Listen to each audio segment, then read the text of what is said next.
Hey everyone, it's Chris Inman with I.D.E.A. Cleveland. And I'm Miranda with Marketing Juice. And YouTube is obviously a better means of marketing.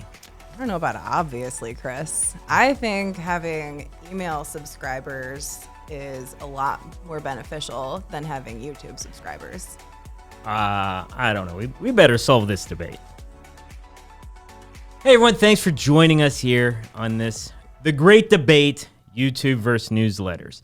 So I'm very vocal of saying newsletters are a waste of time because no one opens them up. But people like Miranda enjoy newsletters, right? I think they're a very effective way to market your business. We see way higher returns for clients from that effort specifically than we do on other social channels and trying to build followers. So I'm putting my eggs in the email and newsletter basket. Awesome. Okay. So let's go through a couple each of reasons we prefer our marketing idea. Okay, so I'll go first. YouTube is the second largest search engine on the internet. Everyone creates a website. Everyone should create a YouTube channel. I think it's interesting when I hear people go, oh, you shouldn't create a YouTube channel or you shouldn't create a podcast because there's so many. Does that mean you shouldn't have a website because there's too many? I think it's a little ridiculous that people think just because there's a lot of content on YouTube, it will bring you zero value back to create your own YouTube channel. Yeah, but what I hear from clients a lot is that, they don't have the capacity to create content for video, or their production values are super low and they don't want to put that content out there representing their brand. So what would you say to that? I mean, it's as simple as two people having a conversation in a room like we are right now. This is YouTube content. It's a podcast. It's a YouTube. This is all you really need to do. 2 microphones and a camera. These are pretty fancy microphones, Chris. Well, yeah, but you can start off lower. Okay, all right. I mean, yeah. At the end of the day, no one's hiring you based on the quality of your production. They're hiring you on your expertise, your knowledge, the information you can provide. If you can make it better, and we have a big screen TV and we have a couple fancy microphones, that's great. But it's not really necessary at the end of the day when you think about reality TV has really brought down the production quality that's necessary. Zoom has brought down production quality. How often do you see people just record a Zoom and put it on YouTube or put it on social media? Too often. Too often. Too often. Exactly. Yeah. I mean, there's other things you should do to make it better, obviously. But there's a starting point there that's attainable. Okay. All right. I see your point. Now, with email marketing, though, doesn't have to be just newsletters, right? It can be targeted specifically based on interaction with your list, because when you have a list of email subscribers, you also have a ton of data about each of those individual subscribers. So one of my favorite things about email marketing for our clients is that we can get down to like the individual user that opened and then clicked, and how many times they clicked and which elements they clicked on. And based on their activity within that email, we can create a different population segment within their email marketing list just for communication to people who are interested in that one thing, right? Yeah. And I don't think you can do that with subscribers on YouTube. No, you cannot. No, Yeah. you cannot do that. That's really nerdy. You're really getting into the bones of it all. I'm a nerd. Yeah.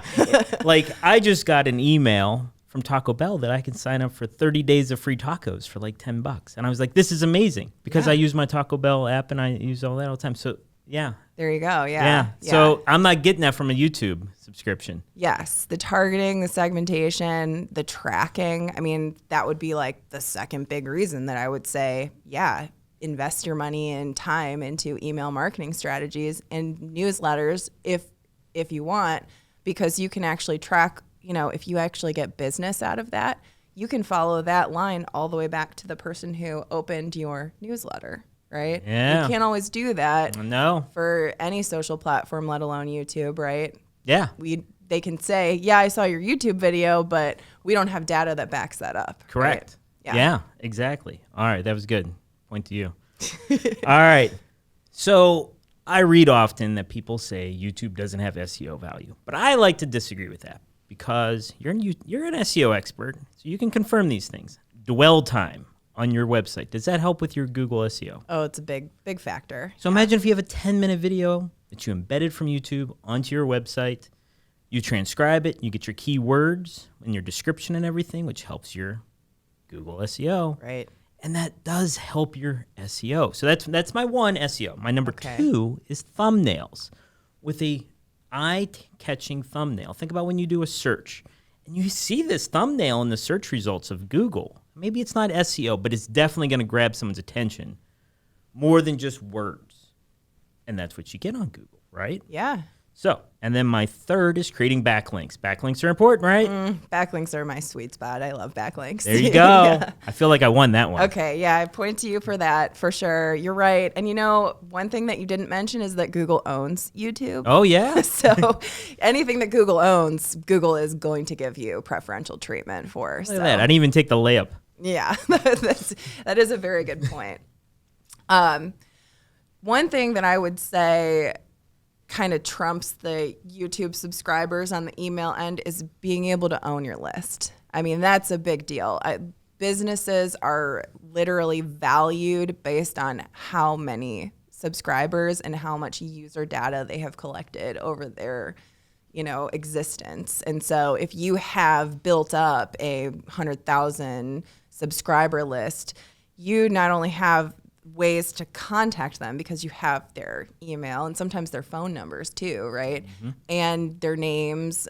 You also have how they behave online that increases the value of your business tenfold, because the viability of that list moving forward is huge for, any company that has any value in data.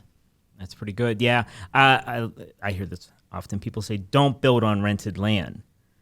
And that's what I'm doing. I'm building on rented land with YouTube. Yeah. So owning your list does have value. Yeah. Yeah. All right. We'll give you that. Okay. All right. So now, I'll throw this one in.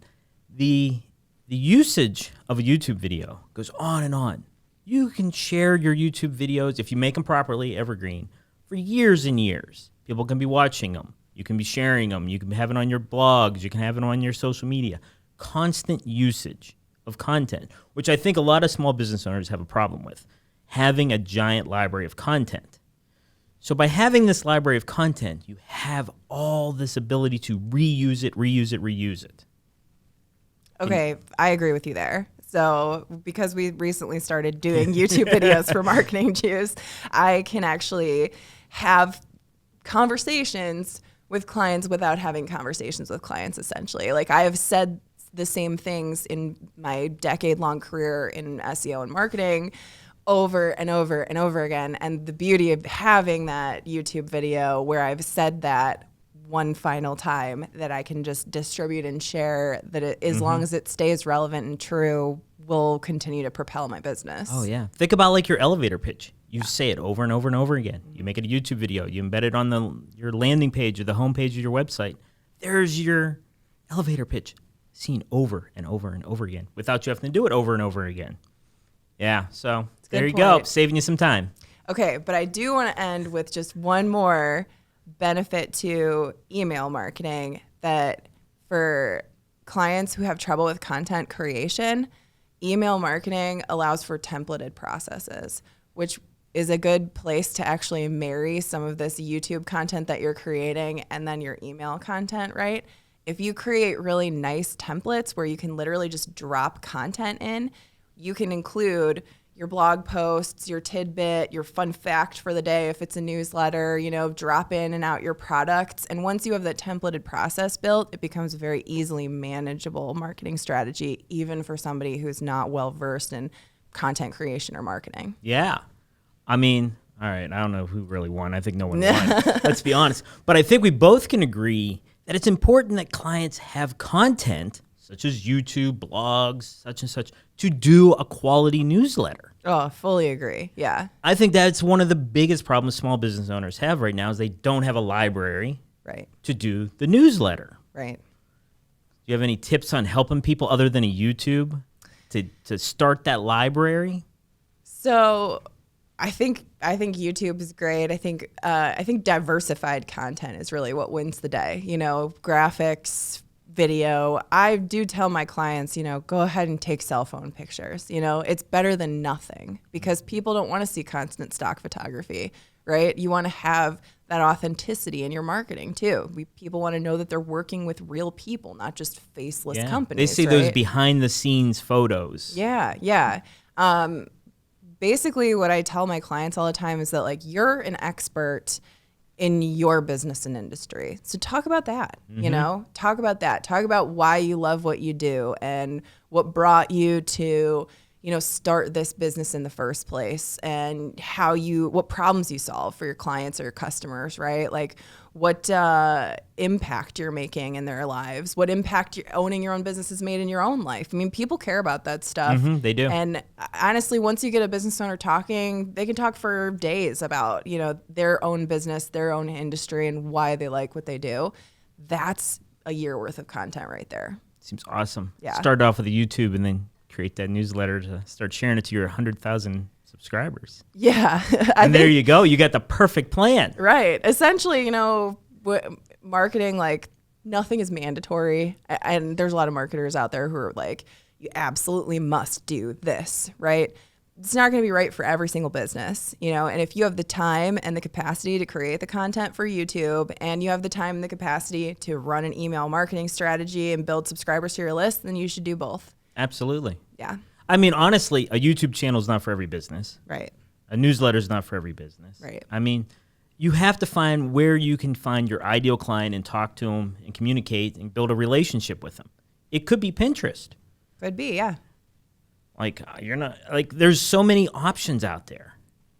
You can't just be saying, oh, I love videos. All right. Why do you need a video? Like, what are you going to talk about on a video? Oh, I don't know. Well, I can't just make something up. Like you said, you're the expert in your field. Right.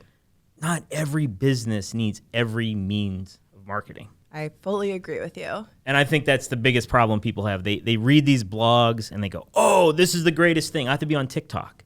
Nope. Well, why do you have to be a TikTok? You're a financial advisor whose ideal client is 55 years old. Do you think they're on TikTok trying to give financial advice? Nope. That's crazy. Not every medium or platform is for everyone. Right. Yeah. Yeah. I don't know if you'll have to cut this out, but my favorite quote ever is Ron Swanson. Never half-ass two things, whole-ass one thing.